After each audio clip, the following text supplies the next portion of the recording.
Hey guys, in this video I'm going to show you how to return Wayfair items. If you find this video helpful, please consider to like this video and subscribe to my channel. In saying that, let's just jump straight into the video.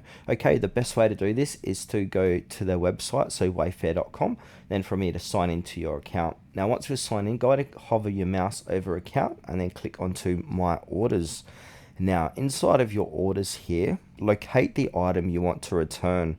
So I currently don't have any active orders here, so I'm not going to show you directly. So basically click on that item, and then you probably have to select a reason for that return, so choose something that's relatable, and then from there you can simply choose your refund method. So Wayfair typically offers refund to your original payment method or store credit. So this is your Wayfair account credit. You can often change the refund method before sending the item back, and also depending on the timing.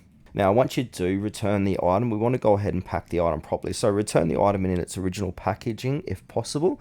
Now, if the original box is damaged or can't be used, you can use a different box, and then basically ship it back to Wayfair and then wait for the refund. So after Wayfair receives and inspects the return item, they'll process your refund. Refund timing can be store credit, typically credit quickly. Wayfair says between 1 business day, and original payment methods is your credit card, debit card. This can take up to 5 business days after the return has been processed.